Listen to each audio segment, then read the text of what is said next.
किसी भी राष्ट्र का ध्वज अभिव्यक्ति और आजादी का प्रतीक है। आजादी की 75वीं वर्षगांठ को यादगार बनाने के लिए हर घर तिरंगा लहराया जा रहा है। आइए हम भी अपने घर तिरंगा लहराएं और इस जश्न का हिस्सा बने। घर घर तिरंगा, हर घर तिरंगा, घर घर तिरंगा, हर घर तिरंगा।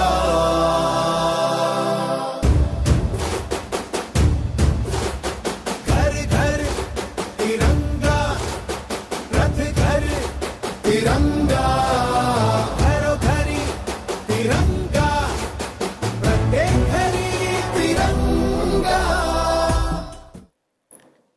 नमस्कार, आप देख रहे हैं संसद टीवी। दिन भर की तमाम बड़ी और अहम खबरों के साथ मैं हूं प्रीति सिंह।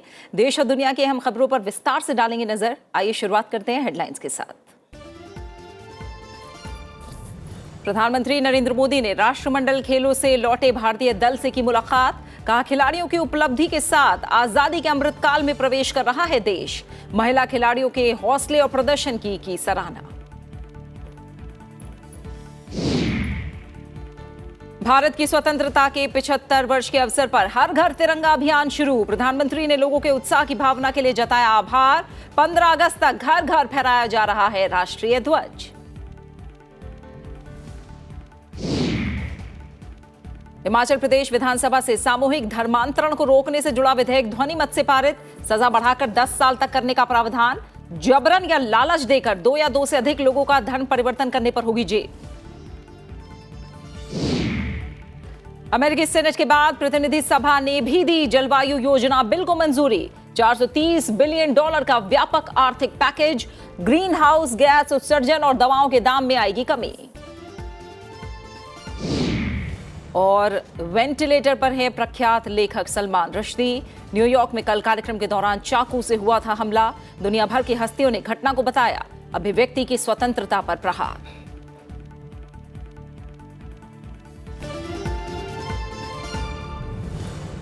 और अब एक नजर उन खबरों पर जो दिन भर सुर्खियों में रही।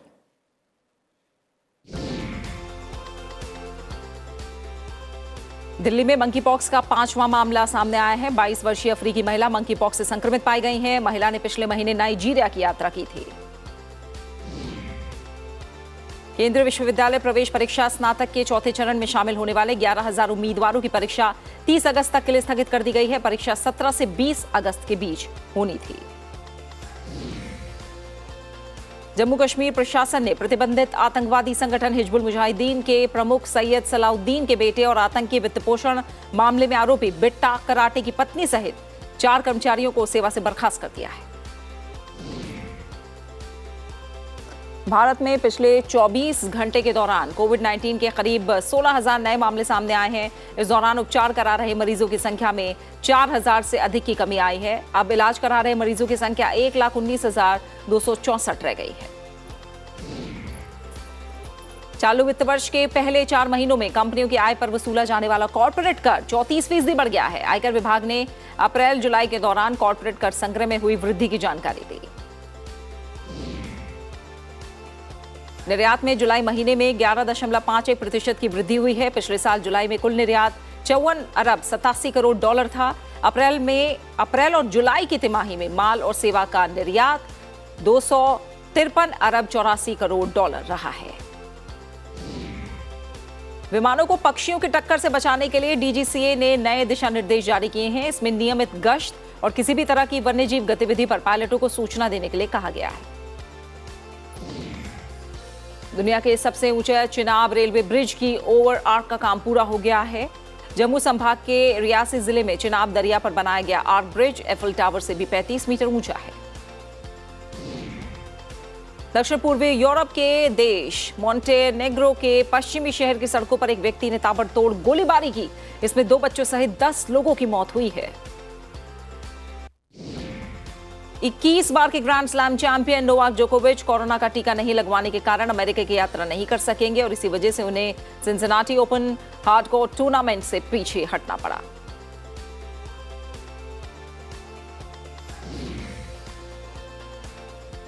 और अब खबरों पर विस्तार से नजर डालेंगे। बर्मिंघम राष्ट्रमंडल खेलों में शानदार प्रदर्शन करने वाले भारतीय खिलाड़ियों की तुलना भारत की स्वतंत्रता के क्रांतिवीरों से करते हुए प्रधानमंत्री नरेंद्र मोदी ने कहा कि खिलाड़ी देश को सिर्फ एक पदक नहीं या गर्व करने का अवसर ही नहीं देते, बल्कि एक भारत श्रेष्ठ भारत की भावना को सुदृढ़ करते हैं। प्रधानमंत्री नरेंद्र मोदी ने अपने निवास पर बर्मिंघम राष्ट्रमंडल खेलों में 61 पदक जीतकर लौटे भारतीय दल का अभिनंदन किया। इस मौके पर प्रधानमंत्री ने खिलाड़ियों को बधाई दी। उन्होंने कहा कि खिलाड़ियों की मेहनत से एक प्रेरणादायक उपलब्धि के साथ देश आजादी के अमृतकाल में प्रवेश कर रहा है। उन्होंने कहा कि जो खेल हमारी ताकत रहे हैं उन्हें तो हम मजबूत कर रहे हैं, हम नए खेलों में भी अपनी छाप छोड़ रहे हैं। बीते कुछ हफ्तों में देश ने खेल के मैदान में 2 बड़ी उपलब्धियां हासिल की हैं।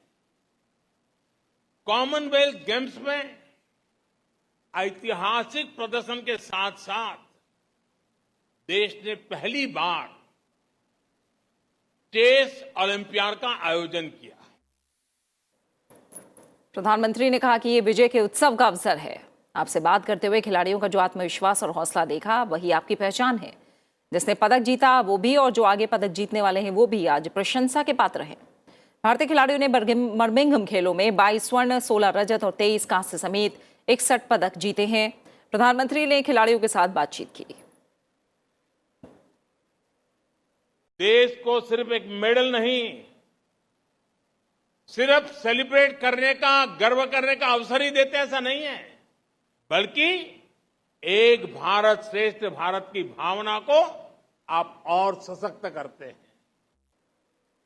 खिलाड़ी भी प्रधानमंत्री की ओर से मिले प्रोत्साहन से खुश नजर आए। खिलाड़ियों ने कहा कि प्रधानमंत्री की ओर से मिला उत्साहवर्धन उन्हें और अच्छा प्रदर्शन करने के लिए प्रेरित करता है।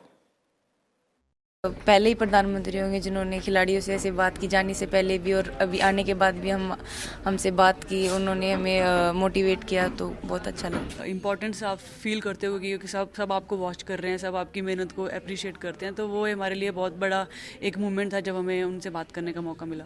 गवर्नमेंट है वो हम लोग को इतना सपोर्ट, मतलब इतना ज़्यादा हमारे लिए फैसिनेट है, तो हम लोगों को एटलीस्ट हमें खेलना चाहिए और हम पूरा जी जान से जोर लगाते हैं। बहुत अच्छे से हम लोग खेलते हैं। आजादी के 75 वर्ष पूरे होने के उपलक्ष्य में केंद्र सरकार आज से 15 अगस्त तक हर घर तिरंगा अभियान मना रही है। प्रधानमंत्री ने देश भर में हर घर तिरंगा अभियान के लिए देशवासियों के उत्साह पर खुशी जाहिर की है। प्रधानमंत्री नरेंद्र मोदी ने ट्वीट संदेश में कहा कि देश के जल, थल और नभ में तिरंगा लहराता देख भारत का प्रत्येक व्यक्ति उत्साहित है। प्रधानमंत्री ने तिरंगे के प्रति इस भावना के लिए देशवासियों को धन्यवाद दिया। उन्होंने कहा कि तिरंगे के प्रति अतुलनीय सम्मान का ये दृश्य भारतीयों के उत्साह और उल्लास को दर्शाता है। राजस्थान के कोटा में हर घर तिरंगा कार्यक्रम का आयोजन किया गया, जिसमें लोकसभा अध्यक्ष ओम बिरला मुख्य अतिथि थे।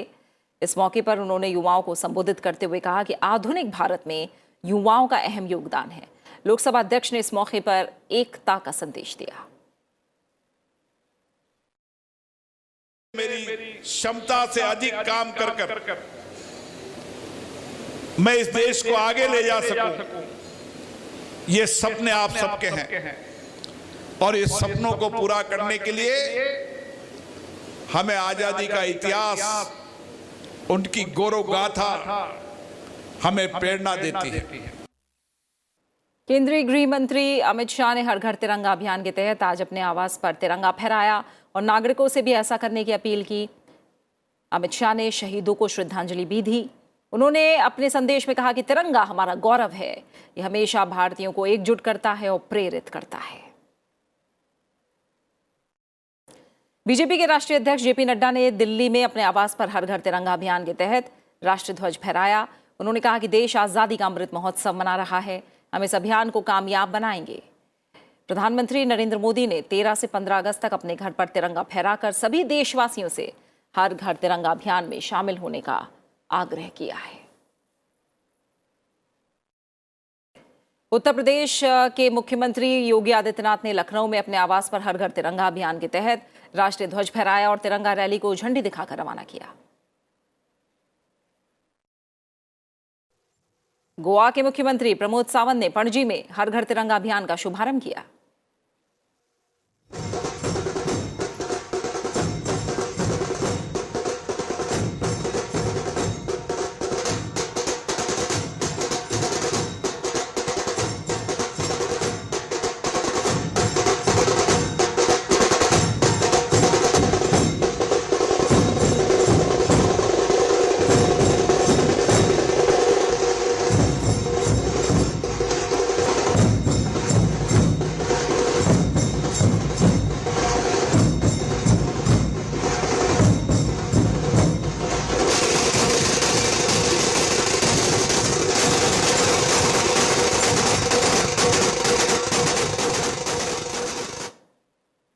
देश की आज़ादी की 75वीं वर्षगांठ पर होने वाले स्वतंत्रता दिवस समारोह की लाल किले पर आज फुल ड्रेस रिहर्सल की गई। सैन्य बलों के अलावा हेलीकॉप्टर ने रिहर्सल में हिस्सा लिया। इस दौरान सुरक्षा के कड़े इंतजाम देखने को मिले। लाल किले के आसपास कई किलोमीटर के दायरे को सुरक्षा खुफिया एजेंसियों ने अपनी देखरेख में ले लिया है। सोमवार को आयोजित होने वाले स्वतंत्रता दिवस समारोह में लगभग 7,000 लोग शामिल होंगे। तिरंगा फहराए जाने तक लाल किले के आसपास के 5 किलोमीटर के क्षेत्र को नो काइट फ्लाइंग जोन बनाया गया है। ड्रोन रोधी सिस्टम भी लगाए जा रहे हैं। लाल किले पर और उसके आसपास हाई रेजोल्यूशन के सुरक्षा कैमरे लगाए गए हैं और उनकी फुटेज की 24 घंटे निगरानी की जा रही है।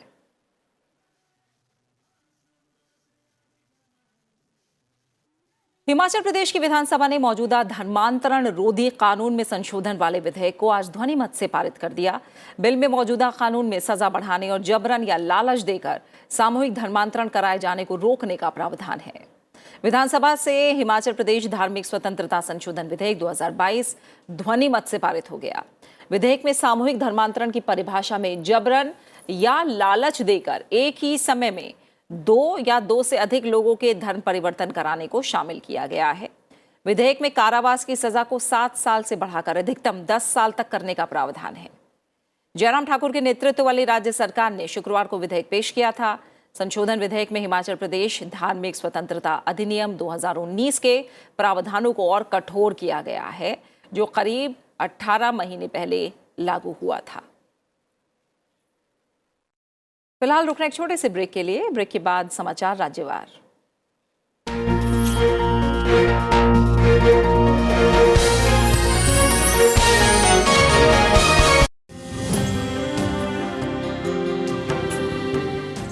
आप सभी देशवासियों से विनम्र प्रार्थना है, आज़ादी के अमृत महोत्सव के उपलक्ष्य में हम सभी राष्ट्रीय चेतना के जागरण के लिए और संपूर्ण देश में स्वातंत्र्य का भाव, राष्ट्रभक्ति की चेतना सारे लोगों तक पहुँचे, इसके लिए हम सभी अपने घरों पर 13 अगस्त से 15 अगस्त तक तिरंगा झंडा लगा करके ये मैसेज दें पूरी दुनिया को कि सारा हिंदुस्तान एक है। भारत माता की जय।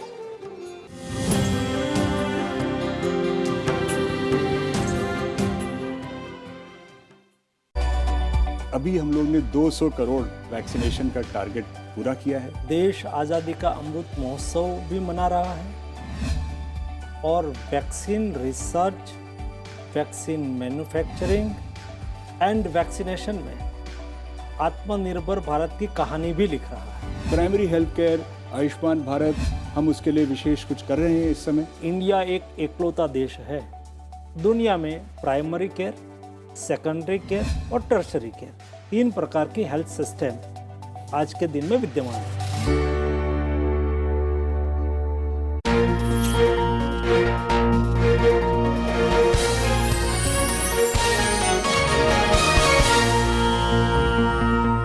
आप देख रहे हैं आज की खबर। आइए खबरों में आगे बढ़ते हैं और बात करते हैं राज्य से जुड़ी तमाम बड़ी खबरों की।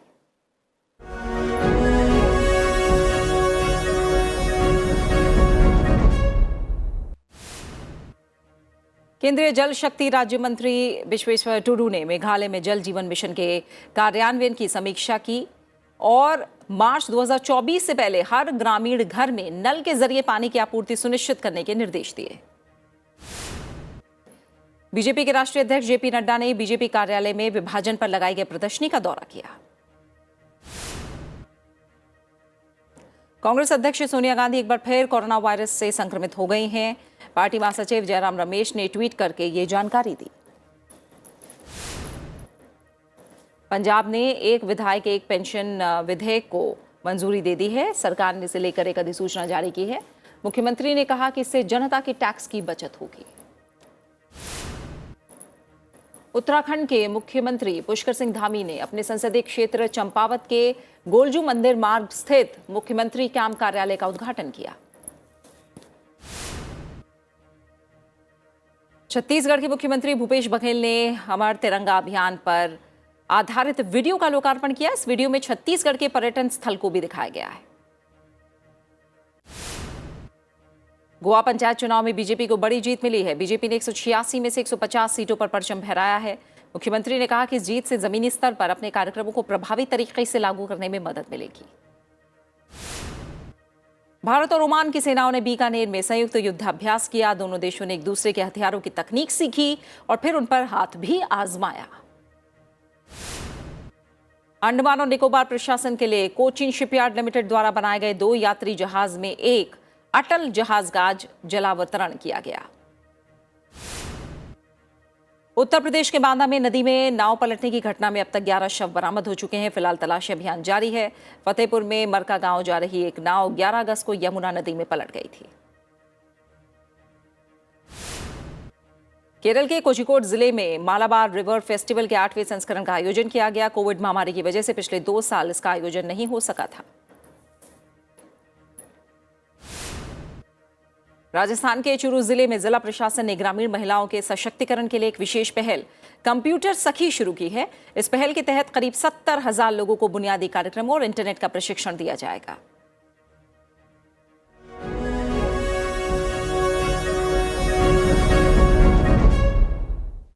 रक्षा मंत्री राजनाथ सिंह ने जोधपुर में दुर्गादास राठौड़ की 385वीं जयंती पर वीर दुर्गादास राठौड़ स्मारक का अनावरण किया।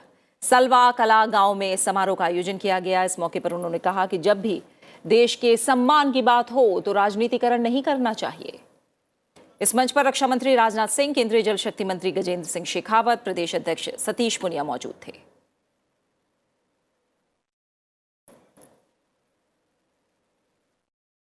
मध्य प्रदेश के धार जिला मुख्यालय से करीब 35 किलोमीटर दूर कारम नदी पर बन रहे एक बांध की दीवार में पिछले 2 दिनों से जारी पानी के रिसाव और मिट्टी गिरने से बांध के टूटने का खतरा पैदा हो गया है।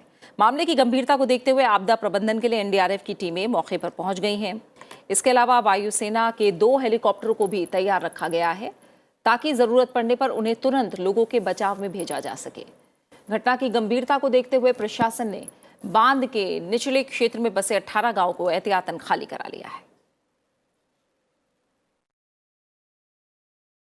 प्रदेश के मुख्यमंत्री शिवराज सिंह चौहान बांध से जुड़ी हर बात पर नजर रखे हुए हैं और संबंधित अधिकारियों से लगातार संपर्क में हैं। ये बांध 304 करोड़ रुपए की लागत से बन रहा है, जिसमें से अब तक 174 करोड़ रुपए खर्च किए जा चुके हैं। राष्ट्रीय राजधानी दिल्ली में यमुना नदी खतरे के निशान से ऊपर बह रही है। इसके बाद निचले इलाकों से लोगों को सुरक्षित स्थानों पर पहुंचाने की प्रयास तेज कर दिए गए हैं। बाढ़ नियंत्रण कक्ष के मुताबिक आज सुबह यमुना का जलस्तर 206 मीटर तक पहुंच गया। ऊपरी जल ग्रहण क्षेत्रों में भारी बारिश के बाद नदी का पानी खतरे के निशान को पार कर गया, जिसके बाद अधिकारियों ने निचले इलाकों में रहने वाले लोगों को वहां से हटाने की प्रक्रिया शुरू की।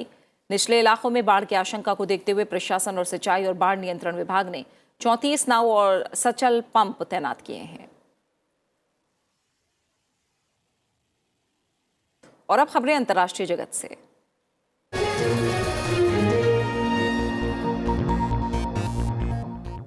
अमेरिका के न्यूयॉर्क शहर में कल कार्यक्रम के दौरान एक व्यक्ति के हमले में घायल हुए अंग्रेजी के प्रख्यात लेखक सलमान रश्दी जीवन रक्षक प्रणाली पर हैं। उनकी आंख और लिवर को नुकसान पहुंचा है। सलमान रश्दी जब चुटाकुआ इंस्टीट्यूट में मंच पर थे तभी उनकी गर्दन और पेट में चाकू घोंपा गया था। न्यूयॉर्क राज्य पुलिस के यूजीन ने बताया है कि न्यू जर्सी के हादी मटर की पहचान उस संदिग्ध के रूप में हुई है जिसने सलमान रश्दी को चाकू मारा था। मामले की जांच जारी है। मुंबई में जन्मे विवादास्पद लेखक सलमान रश्दी अपने लेखन के कारण कई बार वर्षों से चरमपंथियों के निशाने पर रहे हैं। The suspect jumped onto the stage and attacked Mr. Rushdie, stabbing him at least once in the neck and at least once in the abdomen. Several members of the staff at the institution and audience members rushed the suspect and took him to the ground, and shortly thereafter, a trooper who was at the institution took the suspect into custody. संयुक्त राष्ट्र महासचिव Antonio Guterres ने लेखक सलमान रश्दी पर हुए हमले के बारे में जानकर कहा है कि वो स्तब्ध हैं। उन्होंने राय जाहिर करने और अभिव्यक्ति की स्वतंत्रता का इस्तेमाल करते हुए बोले गए या लिखे गए शब्दों की प्रतिक्रिया में हिंसा किसी भी प्रकार से उचित नहीं है, ये बात कही। दुनिया भर की हस्तियों ने भी हमले की निंदा की है। Obviously that is something which the whole world has noted, and you know, any attack like this, obviously the entire world has reacted to it. Democrat के नेतृत्व वाली अमेरिकी प्रतिनिधि सभा ने $430 बिलियन के जलवायु योजना बिल को मंजूरी दे दी है। सेनेट ने रविवार को चर्चा के बाद बिल को मंजूरी दी थी। इसके बाद राष्ट्रपति के दस्तखत से यह बिल कानून में बदल जाएगा। इस बिल के कानून बन जाने पर अमेरिका जलवायु लक्ष्यों को पूरा करने की ओर बढ़ेगा, जिसे अमेरिकी इतिहास में सबसे बड़े जलवायु पैकेज के रूप में देखा जा रहा है। इसके जरिए अमेरिका ग्रीन हाउस गैसों का उत्सर्जन 2030 तक 40% कम करने का लक्ष्य तय किया है। इस बिल में जंगलों की रक्षा और उनके संरक्षण में भी करोड़ों डॉलर की मदद का प्रावधान किया गया है। इस बिल में $64 अरब स्वास्थ्य से जुड़े नए कदमों पर खर्च किए जाएंगे। इनके जरिए कुछ दवाओं की कीमत भी नीचे जाएगी। इस योजना पर भारी खर्च से अमेरिका का बजट घाटा ना बढ़े, इसलिए 1 अरब से ज्यादा मुनाफा कमाने वाली कंपनियों पर कम से कम 15% के टैक्स की घोषणा की गई है। We have given the American people breathing room from that stranglehold. We have given them leverage. We have given them leverage in terms of gun violence prevention, in terms of addressing the climate crisis, and again, having the Secretary negotiate for lower prices. Ukraine ने रूस पर उसके कब्जे वाले क्षेत्रों में किफायती दवाओं की आपूर्ति बाधित करने का आरोप लगाया है। यूक्रेन के स्वास्थ्य मंत्री विक्टर लियाश्को ने कहा कि रूसी अधिकारियों ने कब्जे वाले शहरों, कस्बों और गांवों में लोगों को सरकार की सब्सिडी वाली दवाएं उपलब्ध कराने के प्रयासों को अवरुद्ध किया है। उन्होंने इसे मानवता के खिलाफ अपराध करार दिया। लियाश्को ने कहा कि युद्ध के पूरे 6 महीनों के दौरान रूस से मानवीय गलियारों को अनुमति नहीं दी है, जिससे जरूरतमंद रोगियों को दवाएं उपलब्ध कराने में रुकावटें आ रही हैं। यूरोप के विभिन्न देशों से दमकल कर्मी फ्रांस के जंगलों में लगी भीषण आग को बुझाने के लिए वहां पहुंच गए हैं। यह आग पुर्तगाल के कुछ हिस्सों में भी फैल गई है। फ्रांस के अधिकारियों ने बताया है कि उच्च तापमान और सूखे की बिगड़ती स्थिति से दक्षिण पश्चिम फ्रांस में आग लगने का बड़ा खतरा पैदा हो गया है। जर्मनी, रोमानिया और ग्रीस के दमकल कर्मी आग बुझाने में फ्रांस की मदद कर रहे हैं। विमानों से सहायता पहुंचाई जा रही है, जो पानी और आग बुझाने वाले द्रव्य का छिड़काव कर रहे हैं। इस भयंकर आग ने कई घरों को चपेट में ले लिया है, जिसके कारण करीब 10,000 स्थानीय लोगों को घर छोड़ने के लिए मजबूर होना पड़ा है। और इसी के साथ फिलहाल इस बुलेटिन में इतना ही। देश भर में आज से हर घर तिरंगा अभियान शुरू हो गया है। जाते जाते आपको छोड़ जाते हैं देश भर से आ रहे तिरंगा अभियान की झलकियों के साथ। अपना अच्छे से ख्याल रखिए। मुझे दीजिए इजाजत। नमस्कार।